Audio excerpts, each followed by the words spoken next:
Monday.com's internal workflow, you have the power. Not IT, not analytics. You're in charge. So you can tailor exactly how you want to. Whether you're managing tickets, marketing, projects, or sales, you can a holistic solution for everything you put in. For example, you can add custom fields. Choose a work.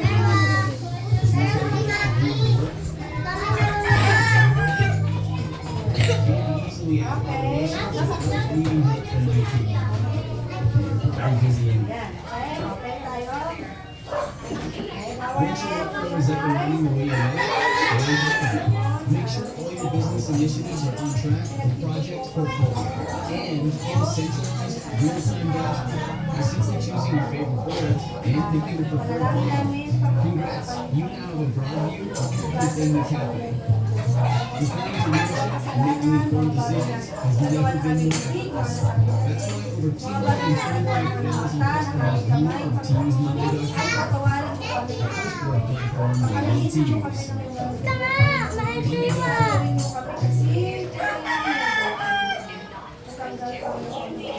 Paano sumali dyan? Give us talents, angelic voices, makakawit kami ng ayos, bigyan namin ng best namin, mga sasayaw, doon mo kami ng mga galaw, at bigyan mo kami ng kalakasan, mapagod kami sa akin. Maraming salamat Panginoon, in Jesus' name, amen.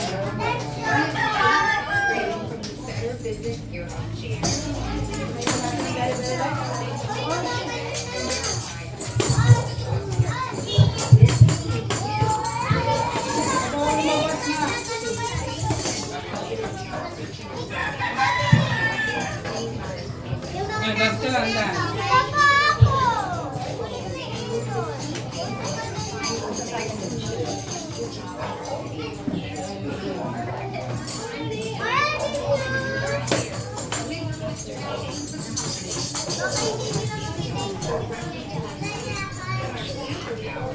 Really comes from our actually and just need trained researchers who can respond to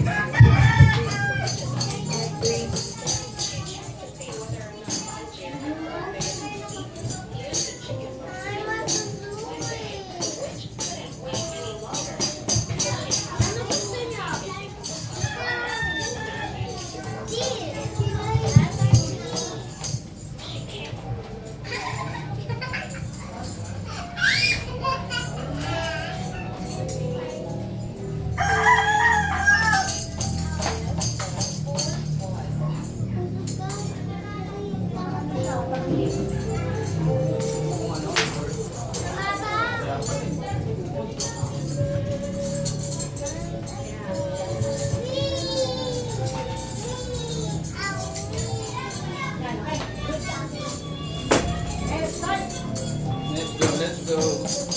Kaya girls, kasi parang nadaan sila ito yung hanap din. Ayan, magandang umaga sa ating lahat. Sabihin mo sa katabi mo, good morning! Good morning. Good morning. Good morning! Kayo ba ay masaya ngayong araw? Sabihin mo, Amen! Amen. Ayan. Tayo dapat maging masaya sapagkat di gano'n ka no? Kainit. Diba? Itong mga nakaraang araw ang init-init na. Pero binigyan tayo ng makulimlim na panahon ng Panginoon. Para tayo ay mapagpawisan ng on our own. Sa pagsayaw, pag-awit natin sa Panginoon.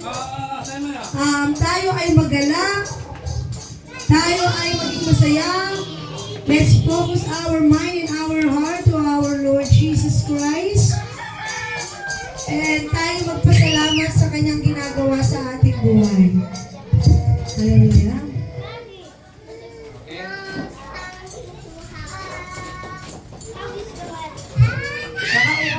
Baka uhaw siya. Oo, may tubig yan. Bigyan natin tubig. Let's start. Ating awitin, Lord, you are good. Palakpak tayo.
dakilang Diyos at Panginoon.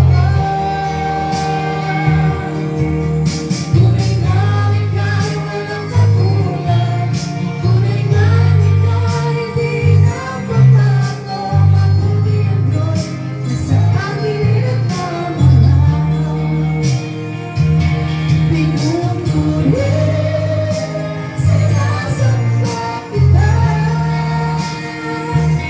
dakilang Diyos at Panginoon. Tunay nga ika'y walang katulad, tunay nga ika'y di nagbabago. Mabuti ang Diyos na sa akin nagmamahal. Mabuti ang Diyos na sa akin ay nagmamahal. Mabuti ang Diyos na sa akin ay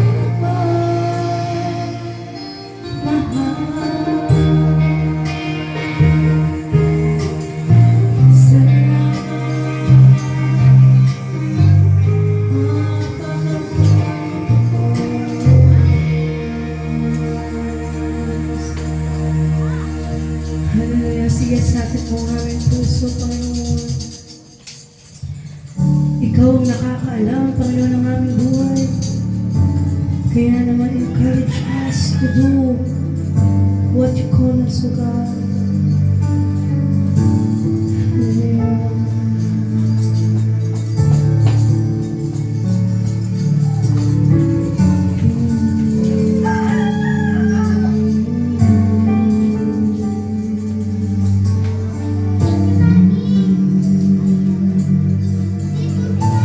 Sabay-sabay po tayo sa Panginoon. Sinasabi mo, Jesus, ang puso ko sa kasalanan nagawa lang sa'yo. Nagtataka, sumasamo, tumutulog sa harap ng banal mong trono. Sinasabi mo, Jesus, ang puso ko sa kasalanan nagawa naman sa'yo. Nagtataka, sumasamo, dumudulog sa harap ng banal mong trono. Lumalapit, di man karapat-dapat sa kabanalan mo. Biyaya at kaawaan, kapatawaran sa'yo ay nakamtan ko, o aking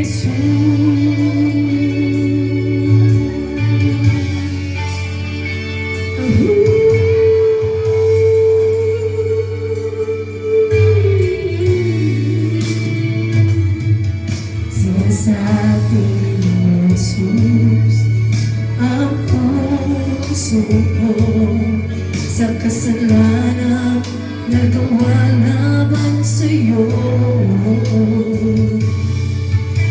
Nagtatapat, sumasamo, tumutulog sa harap ng banal mong trono. Lumalapit, di man narapadapat sa kabanalan mo. Biyaya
Pastora Maricel para po sa aming opening prayer.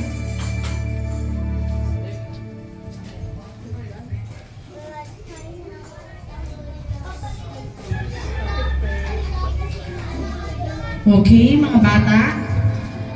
Manatili tayong nakatayo. Tayo lahat. Jello. Tayo, mananalangin tayo. Okay? Tahimik lang ha. Ipikit natin ang ating mga mata. Yan, pumikit tayo hanggang hindi natatapos ang ating panalangin. Yes, Lord. Palakpakan natin ang Panginoon ngayong umaga. Palakpak. Yes, Lord. Maraming salamat, Panginoon. Sa bagong umaga, Panginoon. Sa bagong hilinga na ipinagkaloob mo sa amin. Ngayong umaga, kami dumudulog sa iyo. Kami samahan mo sa aming pagsisimula ng aming gawain. Sa pagtatapos ng aming kantahan, Lord, napakasarap na umawit sa iyo. Tunay nga na ikaw lang aming kailangan sa aming buhay. Kaya ngayong umaga, kami humihingi ng kapatawaran sa aming mga pagkukulang, sa aming mga kamaliang nagagawa, sa aming mga nagagawa, Panginoon, sa aming mga sinasabi, lumalabas sa aming bibig na hindi magaganda, sa aming iniisip. Lord, patawad. Patawad, Panginoon. Pakalinisin mo kami ng iyong banal na dugo. Gawin mo itong kasimputli ng niebe, Panginoon. Upang kami maging karapat-dapat sa iyong harapan. Yes, Lord, ngayong umaga, bigyan mo kami ng guidance, Panginoon, ng bawat isa. Bigyan mo kami ng karunungan, wisdom, at buksan mo ang aming puso, ang aming isip, lalong-lalo na po ang aming tenga, upang aming mapakinggan ang iyong banal na salita sa pamamagitan ng aming pastor na si Pastor John Francis Cabio, Panginoon.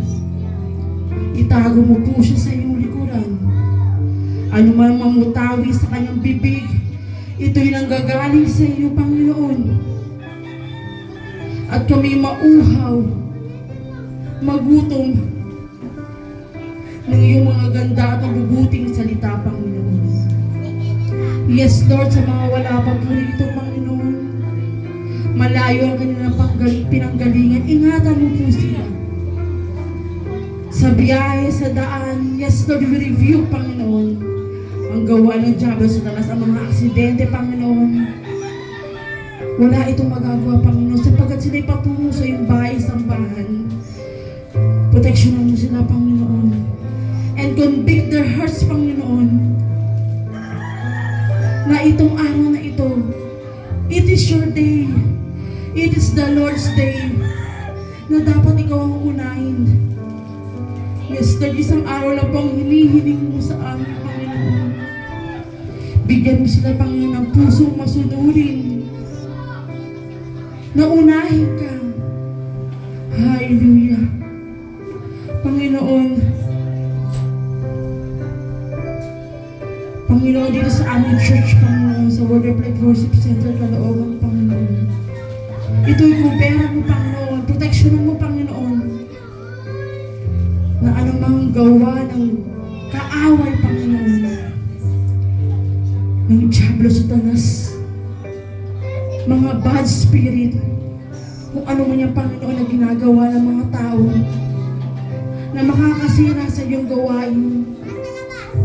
We rebuke in Jesus' mighty name, Panginoon. Kami tagumpay na, Panginoon. 2,000 years ago, Panginoon. At kami patuloy na magtatagumpay na kasama ka sa aming pagbiministeryo, sa aming paglilingkod sa iyo. Salamat sa pagsama sa amin. sa pagbibigay ng kalakasan, sa pagbibigay ng gabay. Salamat. Yes, Lord. Hallelujah. Ang pagpapala ay papasok, Panginoon, sa mga taong inuna ang iyong gawain. Panginoon, ang presensya nila, Panginoon, dito sa iyong sambahan ay sapat na, Panginoon, sapat anumang marinig nila, Panginoon. Ito'y titimo sa kanilang puso at tatatak sa kanilang isip, Panginoon. Yes, Lord, maraming salamat. Alam mo ang aming mga pangangailangan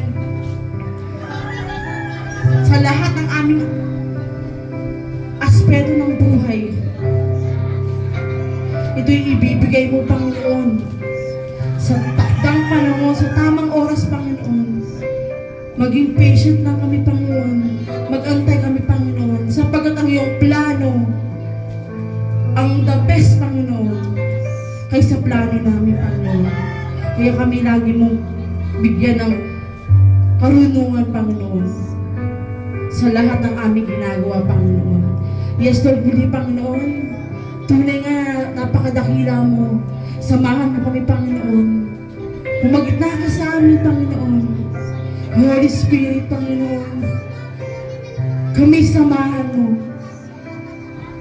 Hallelujah, yes, Lord. Tunay nga, Panginoon, na ikaw lang siya dapat namin maitaas, madakila, Panginoon, sa aming buhay. Kaya ngayong umaga, maraming salamat. Maraming salamat, Lord. Lord God, hallelujah. Sa iyo ang kapurihan. Sa iyo ang karangalan, Panginoon. Kaya kami,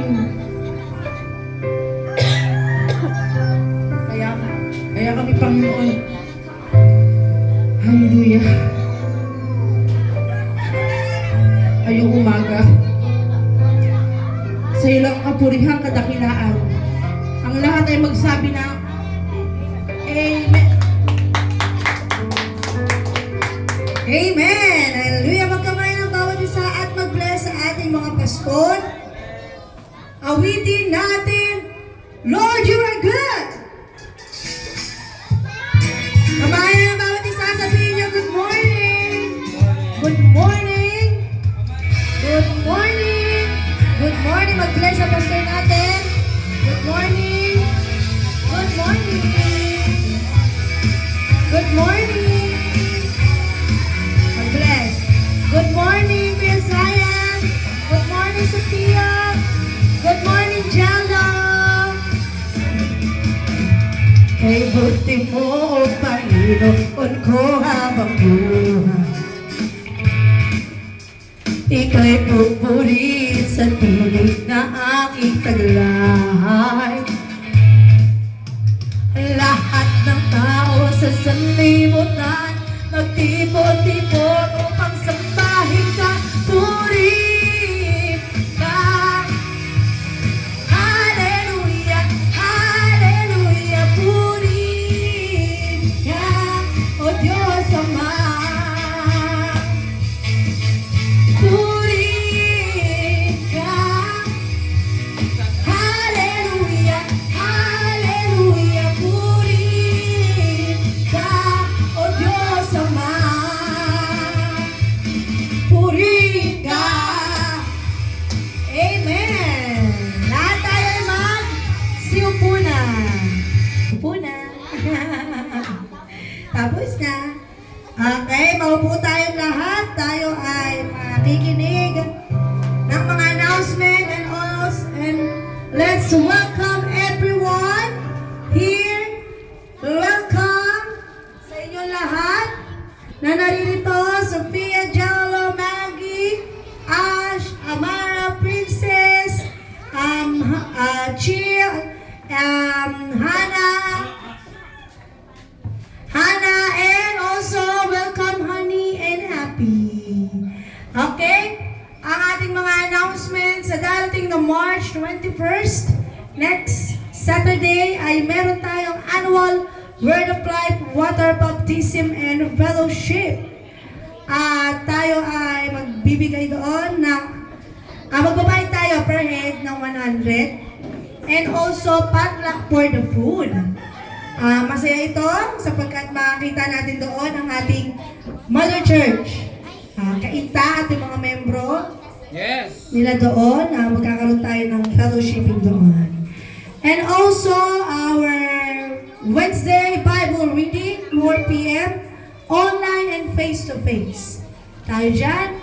Ang ating Friday prayer bread, 4 p.m. Lahat ng panalangin nyo, itulog natin yan sa Panginoon sapagkat dalawa o tatlo nagkatipo sa kanyang pangalan, ang Diyos ay nasa ating kalagitnaan. And ang ating Saturday, 1 p.m. music ministry practice, 1 p.m. And ang ating evangelism ay 5 p.m. Sa mga nais po sumama sa amin dito, umawit, magpagamit ang kanilang buhay, talento sa Diyos, inanayaan po namin kayo music practice ng 1 p.m. po, Sabado po. Ayan. May mga ministry tayo, may music, gusto nyo matutong kumanta, sumayaw, mag-instrumento, makiisa kayo sa ating music, ang ating prayer intercessor tuwing Friday, makiisa po tayo sa ministry na yan, ang ating usher, no? Usher ministry, sino po nais na maging kaisa, aayos po ng ating tithes and offering, the communion, every communion, sana po yung mag-aasikaso, sa mga mag-welcome, dyan sa harap, invitation, so yan, kailangan po namin, and also, security ministry, the Marshal, magkaiba pa sila. Magkaiba pa sila. Pero they are coordinating each other. So para sa ating security ministry, yun naman po yung nagbabantay sa ating seguridad. Na baka meron makapasok dyan, na magtangkang, nanakaw, ano. So sila yung mga protection natin, sila yung tumitingin ng mga tao pumapasok rito. Then, ano pa, ating men's ministry, our women's ministry, our couples ministry. So abangan po natin yung mga susunod nating pang mga ministry. At inaanihan po namin kayo na makiisa po kayo sa mga ministry ito. The media ministry po, yung maggagawa daan ng mic, maglalagay ng mga kanta dito sa TV, magsi-set up ng mga speaker, magsi-set up ng laptop. So, kung meron po kayong kakayahan at nais nyo pong ipagamit ang inyong kakayahan sa Panginoon, we encourage you to be part of it. Okay? I-encourage po namin kayo, maging parte po kayo ng ating gawain. Ano pa? Further announcement? Wala na. Inanayan ko po ang ating brother CJ para po sa ating tithes and offering. Ihanda na po natin ang ating mga sobre, and also for the usher, sila po yung magbibigay ng mga sobre para sa mga tao, and they deliver the people in their chair. So, kung sino po yung may puso na gampanan ng mga bagay na yan, gawin mo. Sapagkat yan ay galing sa Diyos. Kung kinakall ka talaga ng Lord, gawin mo. Sapagkat that's the call from the Lord. Yun lamang, Brother CJ,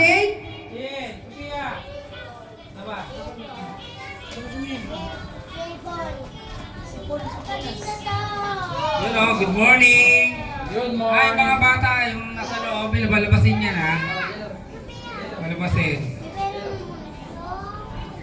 Aware ko na ha. Siyempre, pag service, kailangan yung mga bata nakaupo ha. Tapos yan lang. Okay, dadako na po tayo sa pangalawang pinakamalaga, ang ikapo o offering. So, kung may Bible tayo, buksan natin sa 2 Corinto 9:7. Nakaready na ba? Okay, mga bata, makinig. Makinig mga bata. Chill. Okay, makinig ha. May mga Bible. Sabi dito, magbigay ang bawat isa ayon sa Bastian ng kanyang puso. Huwag mabigat sa loob o dahil sa kailangan sapagkat iniibig daw ng Diyos ang nagbibigay ng masaya. Okay, ready na natin ang ating pagbibigay. At tatako tayo sa bakit kailangan ba magbigay. Kasi kailangan natin magbigay. Pasok tayo sa Lucas 6 verse 38. Magbigay kayo at kayo'y bibigyan. Inyong tatanggapin ang takan na siksik, liglig at umaapaw, sapagkat ang takan na ginamit ninyo ay siya ring itatakal sa inyo. Kaya mga bata, kailangan magbibigay tayo para i-bless tayo ni Lord. Okay? Ito naman sa mga matatagal ng Kristiyano, siyempre, ipapaliwanag natin sa mga nakakalimot sa Malakay 3:10. Diba? Dalhin nyo ang ikapo sa kamalig upang magkaroon ng pagkain sa aking bahay. At subukin nyo ako ngayon sa bagay na ito, sabi ng Panginoon ng mga hukbo. Kung hindi bubuksan sa inyo ang mga dungawan ng langit at puulugan ko kayo ng pagpapala ng walang sapat na silid na kalalagyan. Okay, ready na po tayo mga bata. Ready na ang bibigay sa ating Panginoon. Sabi mo ano ko? Okay, ready na? Sayan Ash, ready na mga bata? Ipag-pray natin ang ating ibibigay sa Panginoon. Okay? O tayo lahat, itaas ang sobre.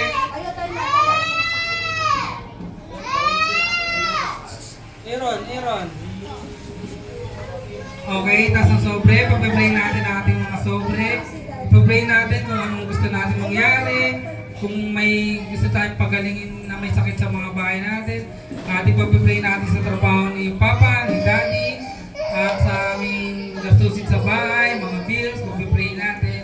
At bibigyan tayo ni Lord ng saganang pagpapala. Okay, pag-pray natin. Lord, maraming salamat po sa magbibigay ngayon sa iyo ng buong puso, hindi lang aming inalunakan. At sa mga gusto nila mangyari, Lord, bigyan mo sa kanila ng siksik-liglig ang mga pagpapala na nabumula sa iyo, Lord. Maraming salamat po, Lord. In Jesus' name, Amen. Okay, lagay na po natin. Mga bata, ilagay na natin. Jesus' name.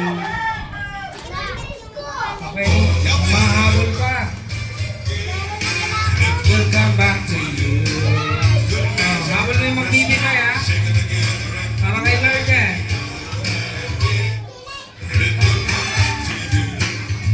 And we'll give it to the Lord. Give it faith, Okay? give it joy, and a smile on your Okay, okay na. Habol pa. May habol pa ha.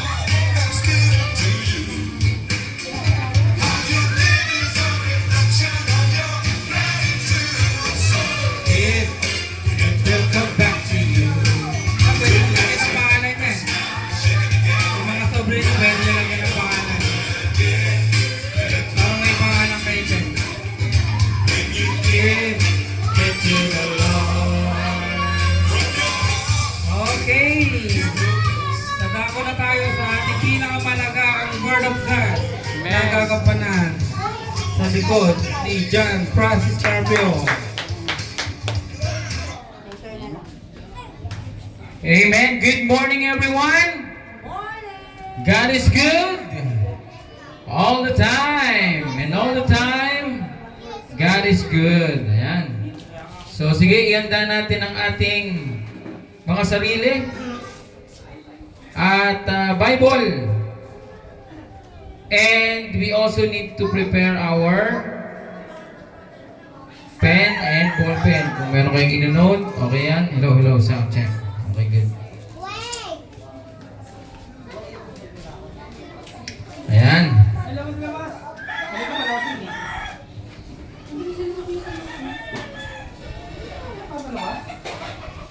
Okay, yan. Mga bata, huwag kayo dito sa loob. Labas dyan, labas. Labas. Labas. Yan.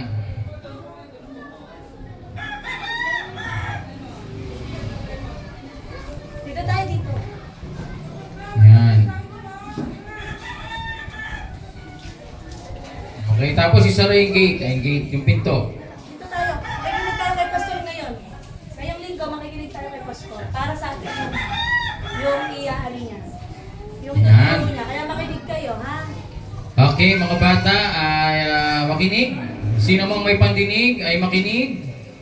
Sapagkat napaka-importante na malaman ninyo ang bagay na ito.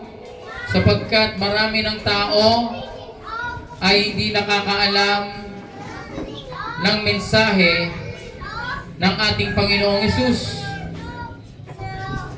Meron namang iba nakakaalam, pero binabaliwala. Walang pakialam sa mensahe ng ating Diyos. Bakit natin kailangan malaman ito? Sapagkat sino nakakaalam ng cross? Cross. O, tinan mo, kahit dito sa loob, wala nakakaalam ng cross. Sino nakakaalam ng cross? Hoy, meron. Ano yun? May nagtaas ng kamay. Yung cross. Nagtaas ka ng kamay eh. Ang cross ay cross. Ito ang cross. Di ba? Cross. So, sino nakakaalam ng cross? Taas kamay. Yan, cross. Bakit kaya merong cross? Ayan, papaliwanag natin ang napakababaw. At hindi nyo pa maunawaan yan. Ewan ko na lang. Ang cross ay isang cross, isang kahoy na pinagganyan. So, pinag-cross. Kaya, no? Cross. Ang cross ay ginagamit para parusahan ang isang tao. Grabe yung meaning ng cross na yan. Yan ay pangparusa sa mga matitigas ang ulo o yung tinatawag na mga kriminal o yung mga taong masamang tao.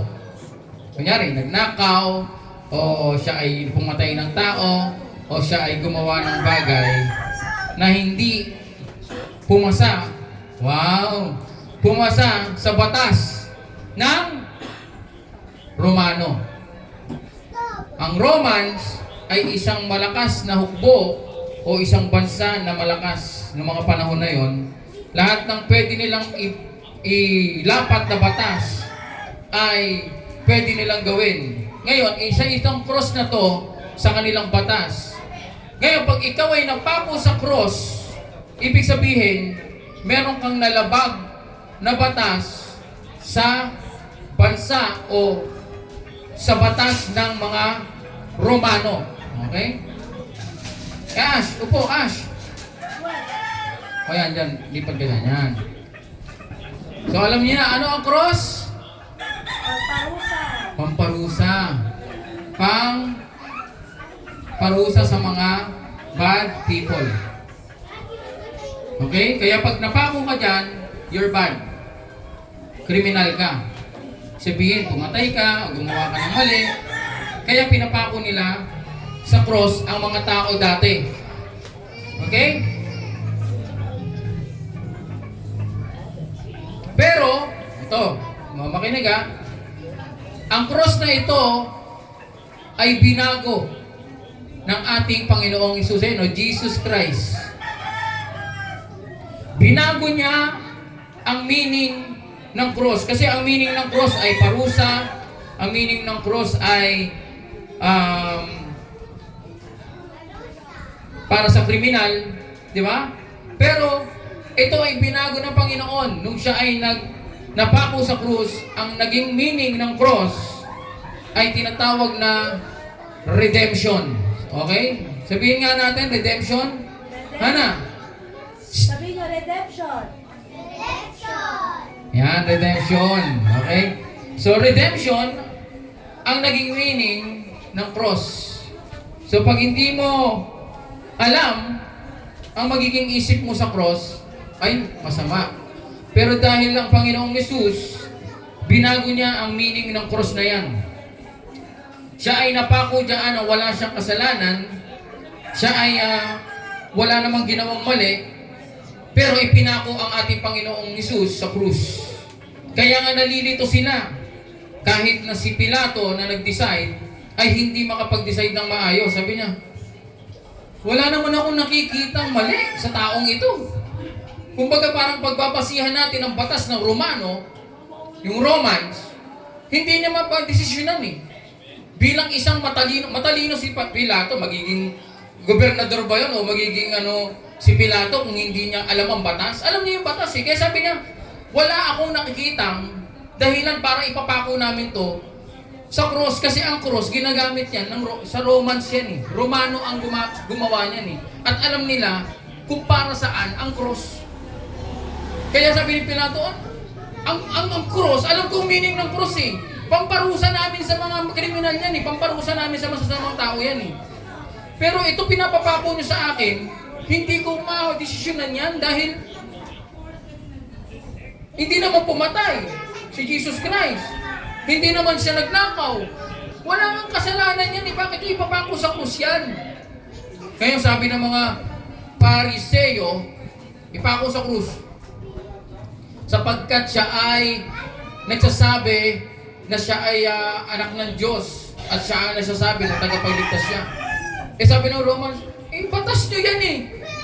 Batas ng mga Hudyo, siya nagkamali. Bakit gusto nyo ipapako sa batas ng Romans? Kaya ang ginawa ni Pilato, anong ginawa niya? Siya ay kumuha ng isang planggana. Planggana, alam niyo yung planggana, no? Tapos nilagyan niya ng tubig. Ang ginawa ni Pilato, paglagyan niya ng tubig, alam mo ginawa niya, ganito ginawa ni Pilato, siya ay naghugas ng kamay.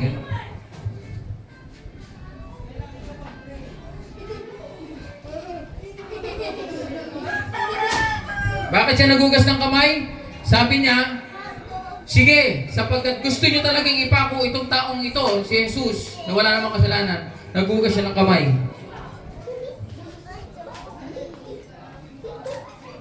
Bakit? Sabi niya, ipapapako ko sa krus ang taong yan na wala namang kasalanan, pero maghuhugas ako ng kamay. Ang ibig sabihin nun, wala akong kinalaman sa pagkapako ng taong yan sa krus. Wala akong parang kinalaman dyan. Kayo ang nagpipilit eh. Gusto nyo ipako sa krus, tao, walang kasalanan. Parang nangyayari kay Pilato, nalilito. Sabi ni Pilato, nakakalito to. Gusto nilang ipapako, wala namang kasalanan. Hindi naman pumatay. Parang kung pagbabasihan natin ang batas ng mga Romans, bakit nila ginawa ang krus, hindi pumasok sa kategorya si Jesus Christ kasi walang kasalanan. Amen? Kaya, naghugas ng kamay si Pilato para mapako siya. So napako ang ating Panginoong Jesus, si Jesus Christ, sa krus. At doon mapapanood nyo, siya ay nilatayan, pinarusahan ng batay sa pagpaparusa ng mga Romans. Ito, panonoodin natin.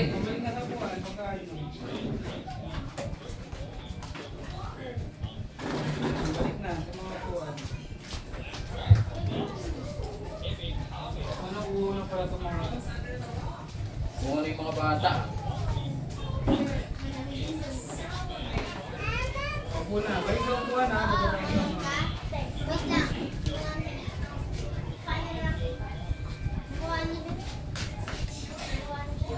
Ayan. Ayan ginawa sa kanya, wala namang kasalanan si Jesus, pero siya ay pinarusahan, pinako siya sa krus. Ayan si Jesus. Walang kasalanan, kaya yung mga Romano, walang kaalam-alam na pinako nila ang isang tao na wala namang ginawang mali. Ayang mga Romans, so, nagtataka sila, bakit kaya gusto nilang ipako ito? Wala namang ginagawa. Si Jesus Christ ay pinahirapan nila, pinalo nila yung katawan.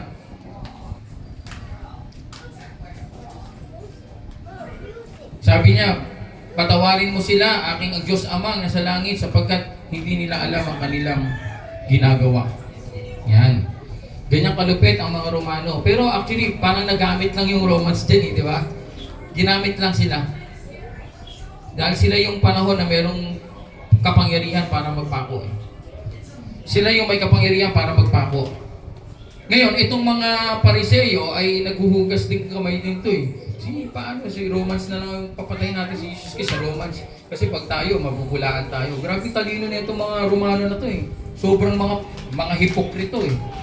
Mga hypocrites, mga hugas kamay, mga palusot. Ang dami nilang palusot. Ay, hindi kasi kami pwedeng pumatay kasi mga Hudyo kami. Kaya ikaw na lang, Pilato, ang pumatay sa taong to. Bakit di ba gustong patayin? Nagkiklaim siya na ano siya, na siya ay tagapagligtas, Misaya daw. Anong kinalaman namin dyan? Mga Romano kami, wala kaming pakialam kung nagkiklaim niya na Misaya yan. Hindi, kailangan yung ipako yan. Pinipili talaga nila si Pilato. Sabi, ang ginawa na lang ng Hudyo o Pariseo, ganito sinabi nila. Dito na pumasok yung parang nagkaroon ng dahilan. Sabi niya, nagkiklaim yung tao na yan na isa siyang hari. O yun na, medyo pumasok na kasi hari, kung sa isang kaharian ay merong nagkiklaim na hari, medyo pasok na yun Ngayon, tinanong nila si Jesus Christ. Ito malupit. O ikaw, Jesus, totoo ba na ikaw ay nagsasabi na ikaw ay isang hari? Alam mo sinagot ni Jesus Christ? Sabi ni Jesus Christ, so ganito, sinabi mo, ikaw mismo nagsabi na ako ay isang hari. Kaya doon na ang Panginoon ay nagkiklaim na rin siya na isa siyang hari. Isang Diyos, isang hari. At siya ay pinarusahan. For the message of the cross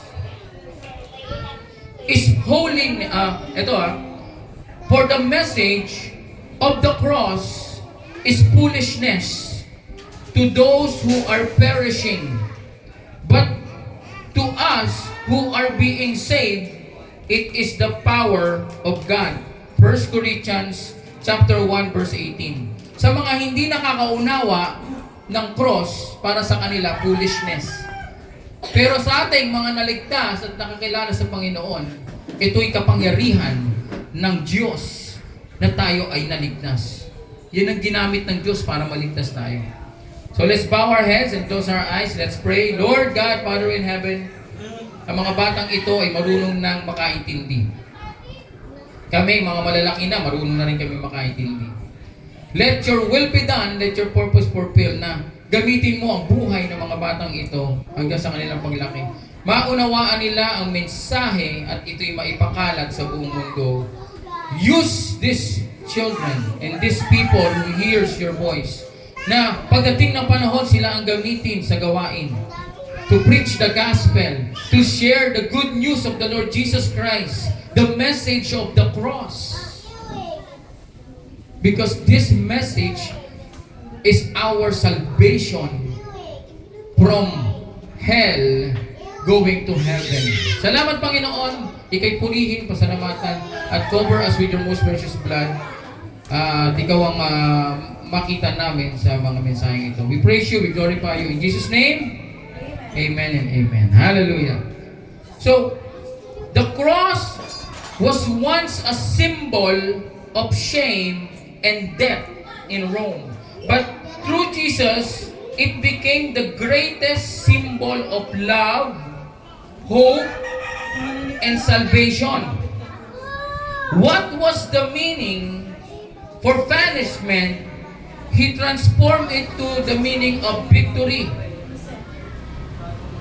Come and experience the power of the cross. May kapangyarihan yan. Where sin is forgiven and life begins anew. The cross is not just a symbol. Ginawang simbolo yan ng cross. May mga nagpikwintas ng cross, may mga hikaw, cross, may mga tato dito sa leeg. Nakita kayo may tato, cross. Meron kayo nakikita na yung hikaw sa ilong, cross. Merong damit, may cross. ginagawa nilang symbol. Pero sabi, the cross is not just a symbol. It is a very path of discipline. Jesus did not call us to comfort, but to commitment. The way of the cross is the way of surrender, sacrifice, and ultimate victory. O, tatanong ako mamaya. Ang krus ay hindi lamang simbolo. Ito ay mismo ang daan ng pagiging alagad. Hindi tayo tinawag ni Jesus sa ginhawa, kundi sa katapatan. Ang daan ng krus ay daan pagsuko, sakripisyo, at tunay na tagumpay. Ayan.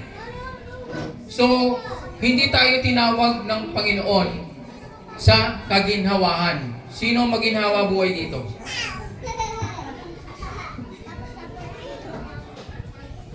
Pag ikaw ay nasa Panginoon, you are in the discipline. You are in the sacrifice. And you are in the victory.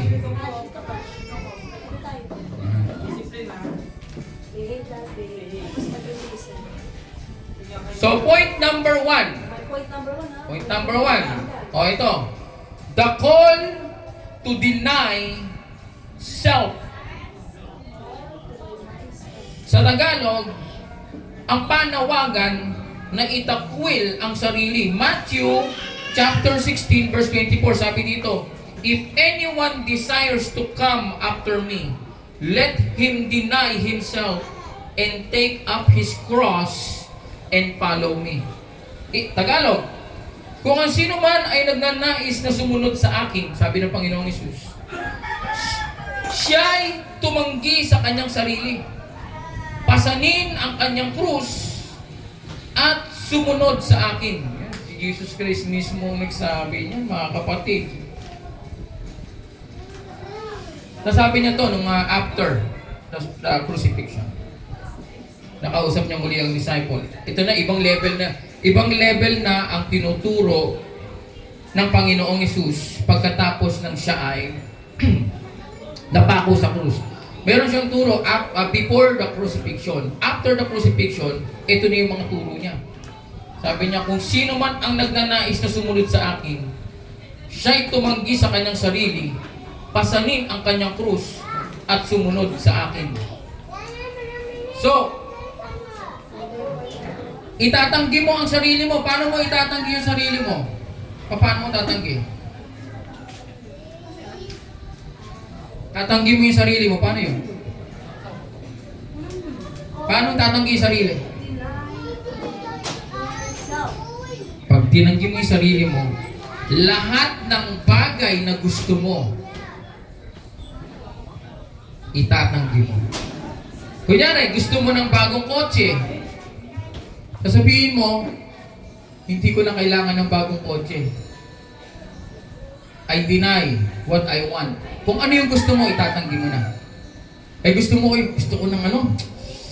Gusto ko na ako ay maging mayaman. Hindi mo na iisipin na maging mayaman. Sapagkat ang Panginoong Hesus na ang iyong yaman. Kung for example, gusto kong magkaroon ng cellphone na maganda. iPhone, ano bang pinaka-latest? 17 Pro Max. Fully paid. Wow, hindi hulugan ha? Tatanggi mo na yun, hindi mo na yung paisipin yung mga luho-luho. Kasi Jesus Christ says, kung gusto mo siyang i-follow, deny yourself. Kaya nga yung istorya ng isang mayamang binata, sabi niya, talagang gusto mo pang sumunod sa akin? Opo, gusto ko pong sumunod. Mama mo, Ash, gusto mo pong sumunod sa ating Panginoon. Di sundin mo yung batas, yung mga commandment ng Diyos. Sabi ng mayamang binata, Panginoon, nasunod ko na lahat yan eh. Hindi pagpatay, hindi ako nagsisinungaling, mapagbigay ako, matulungin ako, ang aking pamilya, inaalaga ako. Lahat na talaga nasunod niya eh. Sabi niya, Baba, matindi ka pala. So kulang na lang isa. Talagang gusto mong maging perfecto talaga. Gusto mong maging ganap. Lahat ng kayamanan mo, ari-arian mo, ibenta mo. Tapos yung pinagbentahan ng lahat ng ari-arian mo, ay ibibigay mo sa mahihirap, itutulong mo.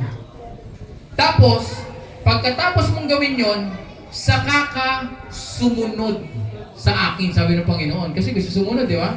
Eh sabi dito, kung sino man ang gustong sumunod sa akin, deny yourself. Kaya yung imbitasyon ni Jesus Christ sa taong makulit, ayan na, binigay ko na sa iyo ang aking requirements. Benta mo lahat ng kayamanan, ari-arian, ibigay mo sa mahirap, at saka ka sumunod sa akin. Alam mo, sabi ng mayaman, ng binata, bigla siyang, lubha siyang nalungkot. Tapos, tumalikod at umalis. Hindi niya kayang gawin na i-deny ang kanyang sarili. Siguro lubhang mayaman, sabi, lubhang mayaman, kaya hindi niya kayang gawin. Siguro ibibenta mo lahat. Teka lang, Lord, parang pinaghirapan ko to, nagtrabaho ako ng matagal Ang tagal ko pinaghirapan to. Tapos ibibenta ko lang, tapos bibigay ko sa mahirap. Hindi niya naisip yung kapalit. Alam niyo yung kapalit nun? Buhay na walang hanggan. Grabe yung Ikaw, papipiliin kita. Buhay na walang hanggan o ikaw ay mayaman sa mundong to? Buhay na walang hanggan, siyempre. Pero bakit nangyari dun sa binatang mayaman? Mas pinili niya yung yaman niya. Pero yung buhay na walang hanggan, ako pagpipiliin ako dun, Lord, buhay na walang hanggan ako. Ang gagawin ko na lang, lahat ng kayamanan ko, ibibigay ko na dito. Sa kanya na, sa'yo na. Sa'yo na yan. Dito na ako susunod. Sabihin ni Jesus Christ, teka lang, hindi ka na naman sumusunod sa sinabi ko Sabi ko, ibenta mo ang lahat ng kayamanan at ari-arian mo. Hindi ka pa rin sumunod. Hindi na ang bibenta. Hindi, bibigay ko na lang doon. Sa'yo na lahat ng kayamanan ko So dapat ang pagsunod ay sumusunod ka kung ano yung inutos ng Diyos. May mahirap. Inutusan ka ng Diyos, sinabi ng Diyos, ganito gawin mo. May sarili ka pang plano. Hindi ko na lang ibibenta, Lord. Ibibigay ko na lang directly. Rekta na, bibigay ko. Sumunod o hindi? Hindi sumunod. Masyado maraming idea. Ang daming ang daming plano Nandun nga siya, nasa pagsunod siya. Kaso nga lang, nananaig pa rin yung kanyang sarili pa rin. Sumunod pero sarili pa rin niya yung nasunod. Bakit? Sabi nga, for example, sabi ng Panginoon, mangaral ka ng salita ng Diyos. Ipangaral mo ang salita ng Diyos sa mga tao, sa kalsada. Sabihin mo, opo, susunod po, mangaral po ako. Pero may gagawin po kasi ako. I-record ko po sa tape yung aking pangangaral, tapos lalagay po akong speaker doon, tapos ipi-play ko. Tapos uwi na po ako sa bahay. Huwag ka na relax na ako. Lord, ayun nangangaral ako. Record ko yun Boses ko yun Pero nasa bahay ako, relax. Ngayon, hindi pa rin niya sinunod ang Panginoong Hesus. Bakit? Diskarte na pa rin niya yung ginawa niya. Yan ang mahirap sa tao. May sariling diskarte, may sariling galing. Ang gagawin niya, yung galing niya, ang gagawin niya, yung diskarte niya. Kasabihin niya kay Lord, Lord, sinunod ko naman nangangaral naman din ako sa daan. Kaso nga lang, medyo high-tech kasi ako. Ayan. Ang pagsunod sa Panginoon, you totally deny yourself. Wala ka talagang ititira na kakayanan mo pag ginawa mo ang sinabi ng Panginoon. Wala kang ititira. Dapat wala kang credit. Kasi pag may credit, ay hindi, ang galing napangaral siya ng salita ng Diyos kasi nag-record siya sa tape tapos pinlay niya doon. Ang galing! Sino magaling? Siya pa rin ang magaling. Gusto pa rin niyang taasan yung sinasabi ng Panginoon. Gusto niya mas magaling siya sa Panginoon. Sabi niya, dapat ganito ang gawin, dapat ganito. Kasi pag hindi ginawa to, ganyan. Wala, pangit. Sobrang talino. Yan ang mahirap sa mga matatalino, nagiging bolok, nagiging mangmang. Sabi nga sa matatalino pero mangmang. Kasi pagdating sa karyaan ng Diyos, may sarili silang gustong gawin, pero yung dapat na gawin na sinabi ng Panginoon, hindi nila kayang gawin. Kaya yung mayaman, tumalikod siya, nalungkot. Ang tanong, bakit siya nalungkot? Hindi pa naman kinukuha ni Jesus Christ yung kayamanan niya. Di ba? Nasa kanya pa rin? Kinuha na ba? Kinuha na ba yung kayamanan? Hindi pa kinuha, pero bakit siya nalungkot? Tapos umalis. Nung umalis siya, nasa kanya pa rin ba yung kayamanan niya? Nasa kanya pa rin Di ba? Nasa kanya pa rin. Pero malungkot pa rin siya. Kaya nga ang tanong doon, bakit ka malungkot? Nasa iyo pa rin naman yung kayamanan mo Galing mo doon. Nalungkot siya dahil hindi niya kayang sundin ang Diyos. Hindi dahil mawawala yung kayamanan niya. Hindi niya kayang sumunod. Yun ang nakakalungkot. So yun yung una. Deny yourself. Pangalawa, take up your cross. Galing nila. Take up your cross. Pangalawa yon, yung una, deny yourself. Pangalawa, yung cross, bubuhatin mo gano'n,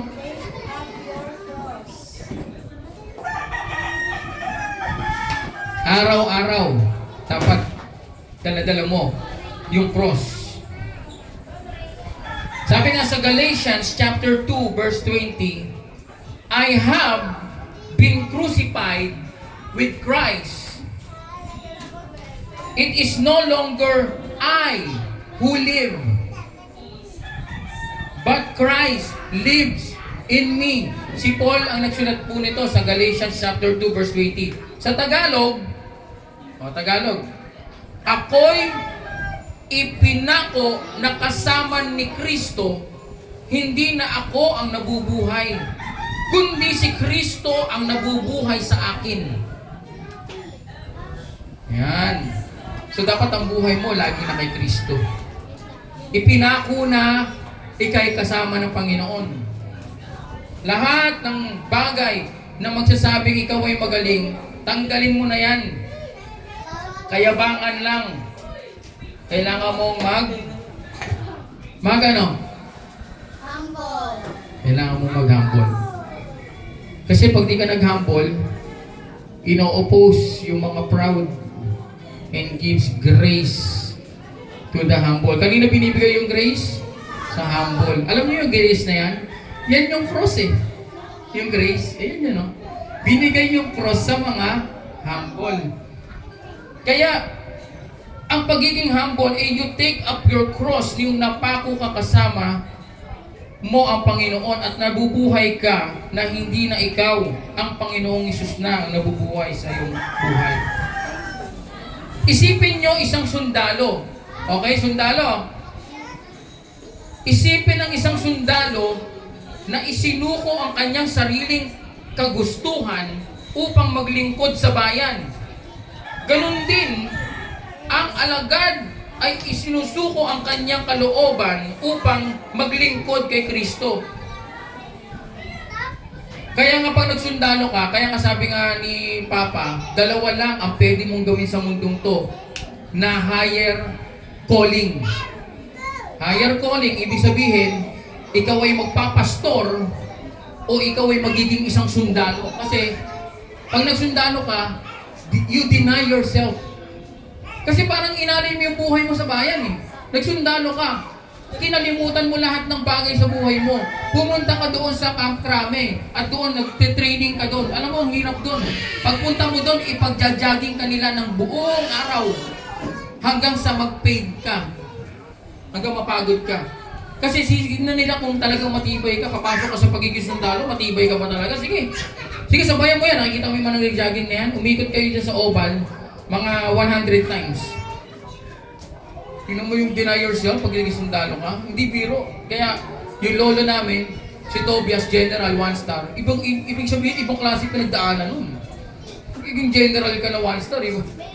Pag naging sundalo ka, ibig sabihin, kaya ako bilib ako sa mga sundalo. Pag may nakakasalubong ako, Parang gusto kong saluluhan eh. Parang gusto kong sabihin, uy, parang lodi ko yan. Kasi, iba pinagdaanan niya. Hindi biro mag-isang mga kapatid. Hindi nyo mo yung sarili mo. Parang, lahat, iiwan mo. Pupunta ka doon sa training. Lahat ng pagod. Kaya nga, nakakaiyak ako, hindi naman ako sundalo. Pero naiiyak ko sa mga gumagraduate. Nakikita yung gumagraduate, yung tinutusok sa dibdib ng ng pin. Ganyan, no? Sipin mo, hindi sa damit piniklip yung yung pin sa katawan. Tapos nakaganyan sila, di ba? Tapos darating yung pamilya nila, yung kapatid, yung lola, yung nanay, tatay. Tapos, pag nakaharap sila gano'n, hindi sila gagalaw, nakagano'n. Gusto man nilang yakapin yung kapatid nila o yung nanay nila, gusto nilang yakapin, hindi sila makagalaw, nakaganyan. Kasi hanggat hindi sila kinocommand, hindi sila pwede gumalaw. Ganon sila kadisiplina, nakaganyan, no? Ginagawa niya, iyakap na siya ng kapatid niya, hindi siya gagalaw. Nung sinabi ng commander, hey! Go! Gumana na, gagalaw, doon siya gagalaw. Ganon kalupit ang disiplina ng isang sundalo. Kaya huwag niyong bibiro-biro ng sundalo, galangin niyo yung mga yan. Inaalay talaga nila buhay nila. Sige, huwag ngayon, bilang isang pastor o bilang isang alagad ng Diyos, galangin nyo yan. Kasi, yung sacrifice, parang isang sundalo. You deny yourself. Kakalimutan mo kahit trabaho mo eh. Kaya sabi ko, itong leadership retreat na to, sabi ko kay Maricel, hindi to swimming. Hindi to relaxation na magsiswimming tayo. Hindi kami nag-swimming, pumunta kami doon. Mayroong swimming pool, pero hindi kami nag-swimming. Hindi ko nagamit yung pang-swimming ko. Kaya nga, nandun ako, sabi ko, pero kahit hindi kami nag-swimming, walang tumatak sa utak ko na ang pangit naman ng ginawa namin dito, hindi wala kami nakapag-swimming. Sobrang tagal. Hindi. Training ang ginawa namin to. Natuto kami, gumawa kami ng mga bagay, nagsulat kami, nag-training kami ng mga leadership. Ang nag-swimming lang dala mo kung sino? Si Hana lang. Si Hana lang nag-swimming. Kami hindi kami nag-swimming. Kaya nga sabi ko, kahit hindi naman kami nakapag-swimming, sa March 21st, babawi ako. Kasi ang ganda ng swimming pool eh. Tubig na natural ang nakalagay doon. Hindi nawasa. Galing sa bundok. Kaya pala walang lasang chlorine yung tubig. Sabi ni Hana, di ba wala? Masarap yung tubig. Ininom mo? Ay, okay. Dagat pa. Asin na.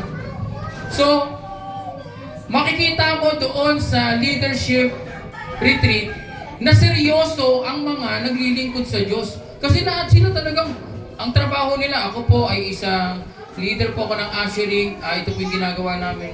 Talagang tumatrabaho talaga, gumagawa talaga. May media man, merong prayer warrior, ginagawa ng trabaho. Ang ganda. Darating tayo doon sa bagay na yon. Pangatlo, ay, dalawa lang pala yun. Itanggi ang sarili, at saka yung pangalawa, pasanin ang cross. So, dalawa yun. Sa Matthew chapter 16 verse 24. Deny yourself and carry your cross. Okay? 10 minutes. So, 10 minutes. Ito. Dito na ako magtatapos sa point number 2. The cause of discipleship, ang halaga ng paglilingkod ay nasa Lucas chapter 14 verse 27. And whoever does not bear his cross and come after me cannot be my disciple. So yung number 1 natin is deny yourself and carry the cross. Ngayon, kung hindi mo kayang gawin yon, sabi dito sa point number 2, hindi ka pwedeng maging disciple ni Jesus Christ. Yung pala yung requirements. Kung gusto mo maging disciple ni Jesus Christ, Deny yourself and carry the cross. Sabi kasi sa Luke chapter 14:27, and whoever does not bear his cross and come after me cannot be my disciple.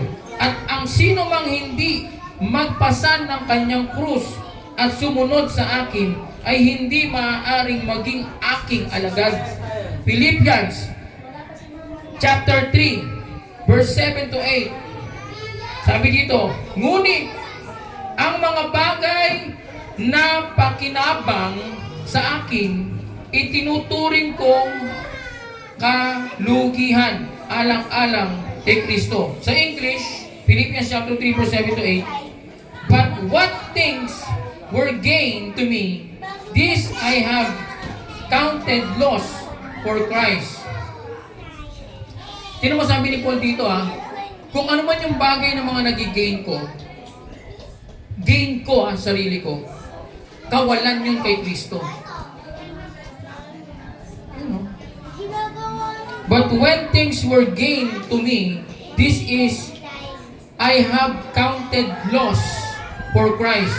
So, the more ka palang nagdi-desire ng mga bagay sa mundong ito, the more naman nagle-less yung ano mo kay Christ. Diba? The more mo na, ay gusto ko, maganda trabaho ko, malaki sweldo ko.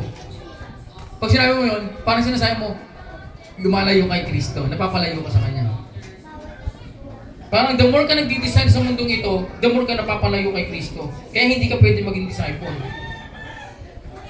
Sabi dito sa 2 Timothy chapter 3 verse 12, yes, and all who desire to live godly in Christ Jesus will suffer and persecuted. So pag nakay Kristo ka pala, you will suffer and persecuted sa mundong ito. Pero in the spiritual realm, you don't suffer. Bakit? Because you know your destination and you know your God. Ngayon, kaya ka magsasuffer sa mundong ito, sinasabi dito, dahil lahat ng desire sa mundong ito, hindi mo na i-desire. Kaya parang suffer. Hindi ka na magdi-desire ng mga bagay-bagay sa mundong ito. The cross o yung krus ay may kabayaran. Ito'y nangangailangan ng sakripisyo. Ang pagsunod kay Jesus ay maaaring magdala ng pagtanggi, pag-uusig, o pagkawala. Ngunit ang pagiging alagad ay karapat-dapat sa lahat ng kabayaran. So, 5 minutes. Tapos na po tayo. Bago tayo manalangin, ito po ang huling mensahe. Ang daan ng krus ay makipot, mahirap, at may kabayaran. Ngunit, ito lamang ang daan patungo sa tunay na buhay. Itakwil ang sarili. Tanggapin ang halaga at magpatuloy hanggang sa korona. Philippians chapter 1 verse 21, sapagkat sa akin ang buhay ay si Kristo at ang mamatay ay pakinabang. For the me to live is Christ and to die is gain. Taas po, tayo po tayong lahat. At magkipray tayo. Let's bow our heads and close our eyes. Let's pray. Diyos Ama na nasa langit. Sabihin natin, Diyos Ama na nasa langit. Maraming salamat po sa iyong pag-ibig, sa iyong binigay na bugtong na anak na si Jesus na pako sa cross para sa akin magkaroon ng buhay na walang hanggan sa langit. Salamat, Diyos Ama, sa kapangyarihan ng banal na Espiritu sa aking buhay. In Jesus' name, sumigaw ng Amen. Amen. Palapakan natin ang Panginoon. Thank you, Lord. Oh, what a mighty God we serve. Oh, what a mighty God we serve. Oh, what a mighty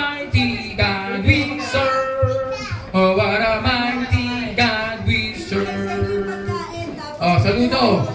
March! Oh, what a mighty God we serve. Oh, what a mighty God. Mga sundalo ng Diyos. Sino ba ang mga sundalo ng Diyos? Taas kamay. Tayo na, tayo na. We are the soldier of God. Sige, kukunin na yung pagkain nyo. Tapos na po tayo. God bless you all. Amen and amen. Sige, pasok, pasok.